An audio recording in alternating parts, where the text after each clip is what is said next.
అందరికీ నమస్కారం. Welcome to భక్తి ప్రచారం.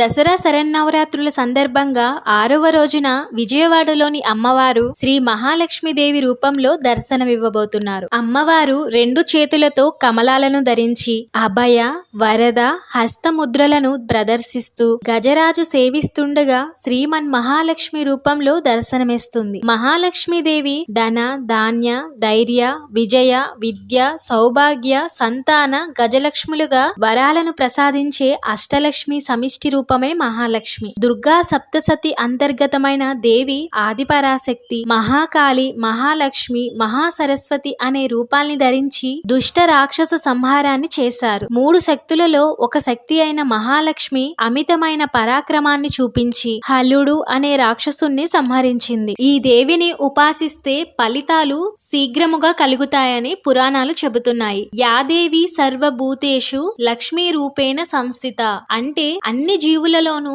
ఉండే లక్ష్మీ స్వరూపము దుర్గాదేవి అని చండీస్తుతి చెబుతుంది. కనుక శరన్నవరాత్రులలో మహాలక్ష్మీదేవిని పూజిస్తే సర్వమంగళ మాంగళ్యాలు కలుగుతాయి. సర్వలోక రక్షిణి, సర్వజ్ఞాన ప్రదాయిని, శక్తి స్వరూపిణి అయిన ఆ జగజ్జననిని భక్తితో ఆరాధిస్తే అనుగ్రహిస్తుంది. సిరి సంపదలు సౌభాగ్యాన్ని అనుగ్రహించే ఆ లక్ష్మీదేవిని సేవిస్తే కోరిన వారికి కొంగు బంగారం అవుతుంది. అయితే లక్ష్మీదేవి పుట్టుక గురించి ఇప్పుడు తెలుసుకుందాం. ఒక రోజు ఇంద్రుడు ఐరావతంపై స్వర్గానికి వెళ్తుండగా ఎదురుగా దుర్వాస మహర్షి తారసపడతారు. అల్లంత దూరాన ఇంద్రుని చూసిన దుర్వాసుడు అమరావతి అధిపతికి గౌరవ సూచకంగా తన మెడలోని దండనిస్తాడు. గర్వంతో కళ్ళు మూసుకుపోయిన ఇంద్రుడు దండని ఇచ్చిందెవరన్న విషయాన్ని పట్టించుకోకుండా కనీసం కృతజ్ఞతలు కూడా చెప్పకుండా ఆ దండను తన ఏనుగు తొండానికి తగిలిస్తాడు. తొండాన్ని అటు ఇటు ఆడిస్తున్న ఏనుగు దండను కిందకి విసిరేసి కాళ్ళతో తొక్కుతుంది. అసలే కోపిష్టి అయిన దుర్వాసుడు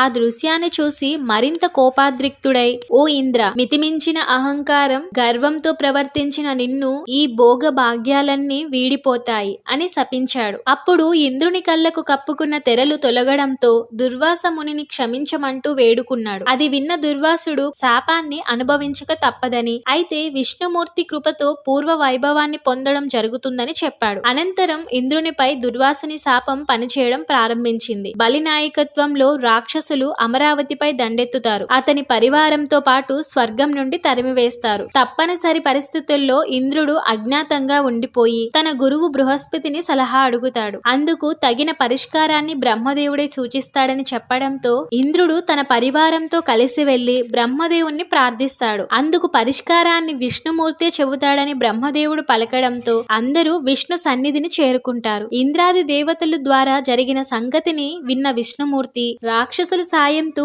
పాల సముద్రాన్ని చిలికి అందులో నుంచి వెలువడిన అమృతాన్ని అందుకుంటే తిరిగి అధికారం దక్కుతుందని అంటాడు. మందర పర్వతం వాసుకితో పాల సముద్రాన్ని చిలకడం మొదలు పెడతారు. విష్ణుమూర్తి కూర్మావతార రూపంలో మందర పర్వతం మునిగిపోకుండా భరిస్తాడు. అనంతరం పాల సముద్రం నుండి ఎన్నో రకాలైన జీవులు వస్తువులు వెలువడతాయి. అప్పుడే ఓ యువతి కళ్ళు చెదిరే అందంతో అందెల మృద మధుర రవలులతో చేతిలో కలువల మాలతో ఉదయిస్తుంది. ఆమె లక్ష్మీదేవి. ఆమె విష్ణుమూర్తిని తన భర్తగా అంగీకరిస్తూ ఆయన మెడలో మాల వేసి ఆయన సరసన నిలబడుతుంది. అలా క్షీరసాగర మదనం నుంచి జన్మించిన లక్ష్మీదేవి దుష్ట శిక్షణార్థం మహావిష్ణువు ఎత్తిన అవతారాలన్నింటిలోనూ ఆయన సరసనే ఉంటుంది. చూసారు కదండి, ఈ వీడియోలో లక్ష్మీదేవి యొక్క ఆవిర్భావం గురించి తెలుసుకున్నారు కదా. ఈ వీడియో కనుక మీకు నచ్చినట్లయితే లైక్ చేసి కామెంట్ చేయండి. అలాగే మీ ఫ్యామిలీలో ప్రతి ఒక్కరికి ఈ వీడియోని షేర్ చేయండి. Thanks for watching.